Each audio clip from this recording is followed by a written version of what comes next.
Voilà, ici c'est le premier blé c'est ce qu'on appelait, c'est une plante sauvage, c'est une graminée sauvage que les hommes se nourrissaient quand on a découvert, que les hommes ont découvert dans le croissant fertile. Vous voyez, c'était l'épi de blé qui se faisait à cette époque-là. Il y avait par rapport, vous voyez, aux épis qu'on a aujourd'hui, enfin là c'est un émeur, c'est un amidonnier, c'est déjà un blé bien amélioré, mais au départ, voilà ce que c'était, qui donnait 4 ou 5 grains.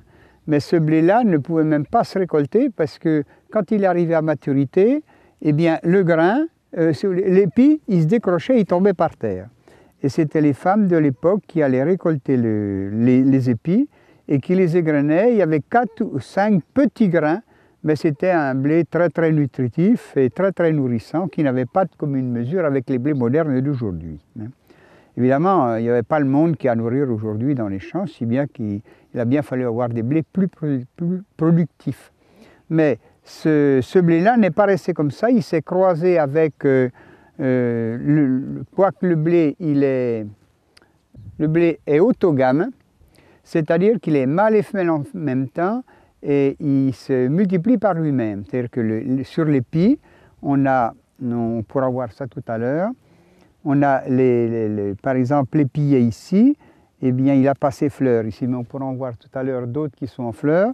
La fleur sort ici, puis ensuite, eh bien, elle vient féconder la fleur femelle qui est ici, sur le même épi, sur le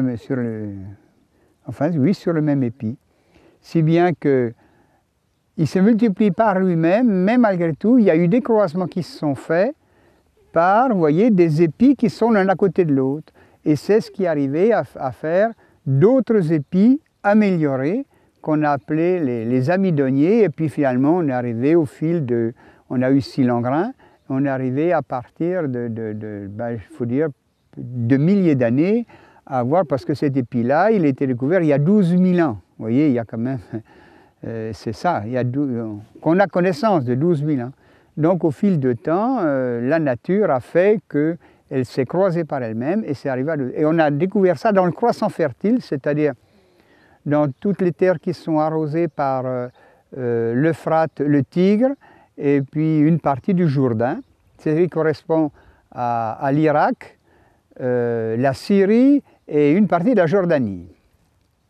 Vous voyez, on croit que ces pays-là sont très en retard, mais je dois vous dire qu'on doit les rencontrer la semaine prochaine, et je crois qu'on a beaucoup, enfin on est persuadés, nous, du réseau Semences Paysannes, d'avoir beaucoup à apprendre de ces gens-là qui ont conservé toute une multitude de semences, parce que la semence d'origine, elle est partie de chez eux, et on a beaucoup à apprendre avec eux. Et ils viennent nous donner leur enseignement la semaine prochaine. Donc on se régale un petit peu, nous, de se rencontrer avec ces gens-là.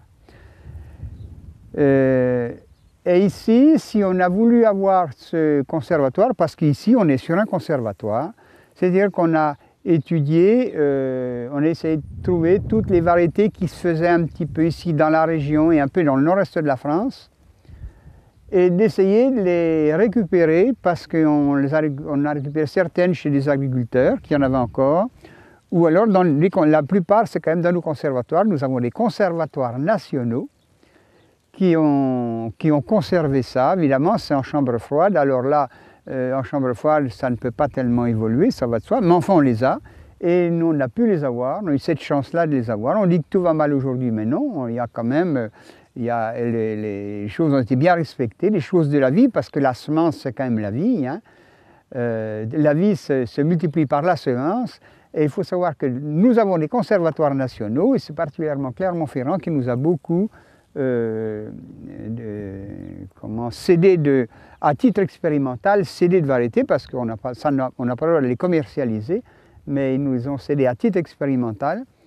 On les acclimate ici, si vous voulez, pour voir ce qu'elles vont faire, mais non seulement ce qu'elles vont faire en tant que végétation, en tant qu'épi de blé, mais aussi on a des gens qui font de la farine, par exemple, avec ces blés-là, et ensuite qui font du pain, et ensuite le pain il est dégusté, parce qu'on s'est aperçu qu'il y avait des semenciers qui travaillaient comme ça, qui ne travaillaient pas que pour obtenir du rendement, mais on voulait du blé pour faire une qualité de pain, une bonne qualité de pain, et c'est ça qu'on cherche à avoir, savoir une bonne qualité nutritive et énergétique. Voilà. Et on s'aperçoit aussi qu'il y a de plus en plus de gens qui sont allergiques au gluten. Pourquoi? Parce que les gluten sont devenus indigestes, ils sont devenus grossiers avec les nitrates. Et ça, c'est les engrais qui ont provoqué ça, si bien qu'il faut savoir que ces anciennes variétés-là ne supportent pas du tout les nitrates, et nous sommes obligés de les cultiver sans les nitrates. Voilà, ça c'est clair. Alors, on peut utiliser des azotes, mais c'est des azotes naturels à partir de plantes qui fixent l'azote, parce que les nitrates, il faut savoir que les nitrates viennent de l'azote atmosphérique qui a été compressé par l'homme au début du siècle dernier pour faire les explosifs. Et les nitrates sont des explosifs. Et si bien que de s'être servi des explosifs pendant la guerre de 14-18, dans les endroits qui ont été les plus meurtriers, où il y a eu cette guerre de tranchées qui n'en finissait pas, c'est là où il y a eu le plus de victimes de la guerre, qu'il y a eu tellement de poudre, en somme de nitrate d'utiliser, eh bien que la végétation est devenue magnifique. Alors, l'armistice étant signé, à la fin de la guerre de 14-18, eh bien ils se sont dit, mais qu'est-ce qu'on va faire de nos réserves de nitrate?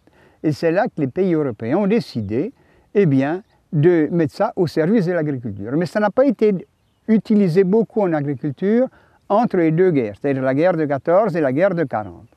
Pourquoi? Parce qu'il n'y avait pas les moyens financiers, on ne peut pas payer le nitrate comme ça coûtait quand même assez cher, parce que ce nitrate-là, c'est l'azote atmosphérique de l'air que nous respirons, qui a été compressé et qui a fait l'explosif, qui sert toujours à faire les explosifs, et on s'en sert toujours, les explosifs sont faits avec l'azote atmosphérique, qui est compressé. Alors il y a une autre façon d'utiliser cet azote atmosphérique, il faut le savoir, c'est par les plantes qui respirent cet azote atmosphérique, parce que nous-mêmes on respire, nous on se dynamise non seulement par la nourriture, mais aussi par la respiration, puisqu'il faut savoir que les 4/5 de l'air atmosphérique sont faits d'azote atmosphérique. Et on se dynamise aussi par notre respiration. Et il y a donc dans la nature des plantes qui absorbent cet azote atmosphérique, tout en absorbe, mais particulièrement des plantes qui l'absorbent et qui le fixent à leurs racines pour le restituer ensuite à des plantes consommatrices d'azote comme ce qu'on a devant nous, là c'est comme les blés, comme les céréales. Voilà, les céréales sont des consommatrices d'azote, alors que la luzerne, le pois, qu'est-ce que je dirais, le soja, sont des plantes qui sont consommatrices d'azote, mais qui les mettent en réserve pour le restituer aux plantes consommatrices d'azote. Voilà. Il faut savoir que des blés qui sont cultivés sans nitrate nous donnent une farine qui a du gluten, mais c'est un gluten digestible et qui ne provoque pas d'allergie. Et c'est ce qu'on rencontre le plus souvent maintenant, on a de plus en plus de gens qui sont allergiques au gluten. D'ailleurs, j'ai entendu un jour une conférence dans l'Ouest d'une diététicienne qui disait « Eh bien maintenant, c'est notre problème, notre gros problème dans la diététique, c'est quand même le gluten. » Ben, le gluten, par nature, il est digeste, mais quand on va contre nature, avec les nitrates qu'on veut utiliser parce qu'on veut remplacer la nature avec ces nitrates, donc ces engrais, qui nous ont emmenés, il faut savoir que ces engrais, ces nitrates, parce que moi je les ai utilisés dans toute ma jeunesse, j'ai été formé pour faire une agriculture chimique par une école d'agriculture, et il faut bien savoir, après qu'on ait utilisé les nitrates, eh bien qu'est-ce qu'on a fait? On a fait pousser l'herbe à outrance, c'est-à-dire la graminée qui a monté au-dessus du blé, qui a concurrencé le blé, et là, on nous a trouvé les désherbants. Puis ensuite, comme on avait tellement de végétation, c'était tellement une végétation très très exubérante, si vous voulez, et il y avait beaucoup d'humidité, on maintenait une humidité permanente au niveau du sol. Qu'est-ce qu'on a développé quand on a une humidité permanente? Eh bien, on a développé de la pourriture, et la pourriture, c'est quoi? C'est le champignon. Donc, ce champignon, lui, qui était au pied de la céréale, eh bien, il avait besoin de lumière et de chaleur, donc il est monté au niveau de l'épi, et puis ben, il a attaqué l'épi, nos rendements baissaient, et puis de là on a rouspété à l'époque, on se dit mais vous inquiétez pas, on a tout ce qu'il faut, on avait le fongicide pour détruire les champignons. Et puis ensuite, en dernier ressort, comme on mettait toujours de l'azote, de l'azote, de l'azote, on avait un excès d'énergie qui n'était pas consommé, provoqué par ce nitrate, parce que le nitrate a agi dans la végétation exactement comme un explosif, d'abord parce que c'est un explosif. Dans la végétation, ça fait exactement le même effet. Il y a tellement eu, on en mettait tellement qu'il y avait un excès de sève qui n'était pas consommé par la plante, et l'excès de sève, eh bien, il était régulé par quoi? Par l'insecte qui est venu, c'est-à-dire le puceron. Il est venu pour réguler l'excès de sève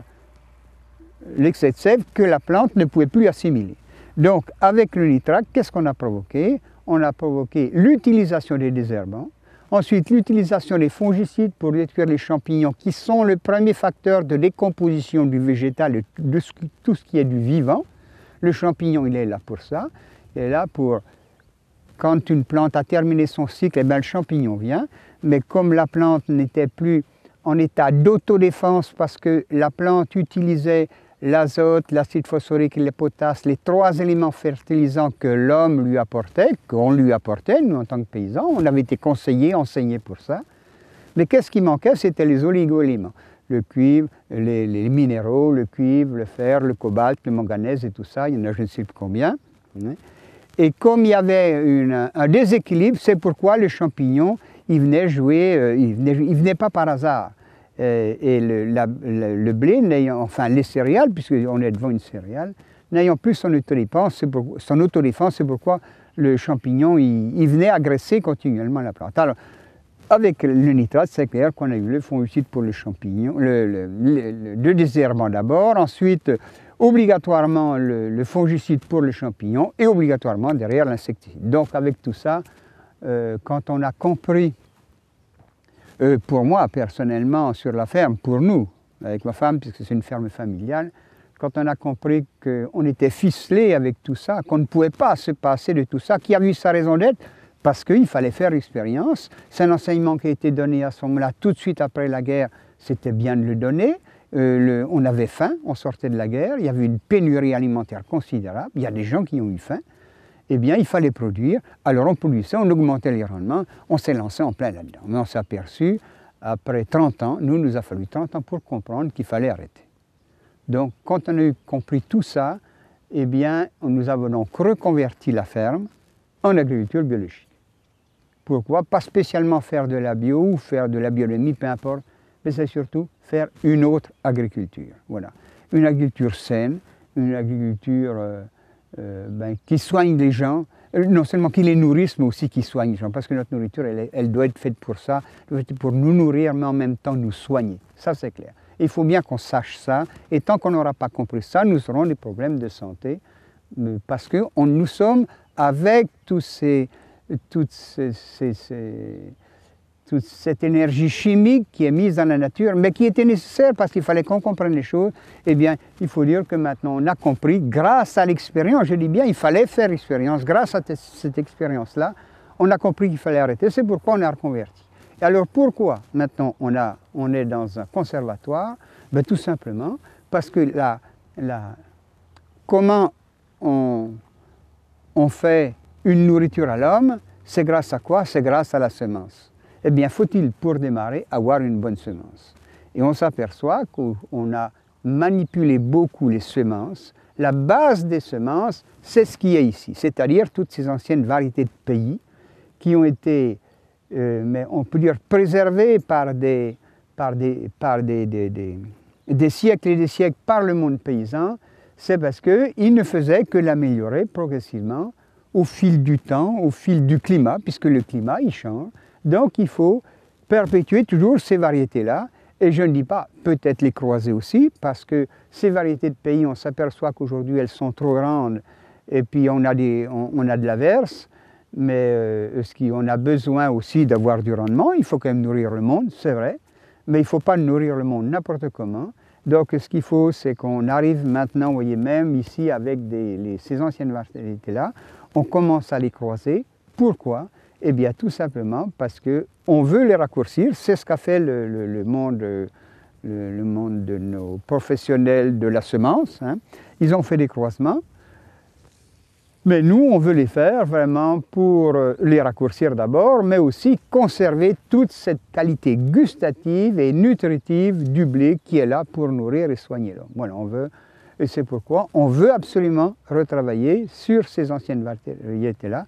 Ce qu'ont fait nos ancêtres, hein, tous nos semenciers, ils ont fait ça, mais on a beaucoup dérivé, on s'en aperçoit, sur des variétés très très productives, puisque vous voyez, de 25 quintaux encore qu'on fait ici, qu'on ne dépasse pas avec les anciennes semences. Il faut savoir avec les variétés modernes, aujourd'hui on est à 70, 80, puis même des régions, ils sont à 100 quintaux, c'est clair.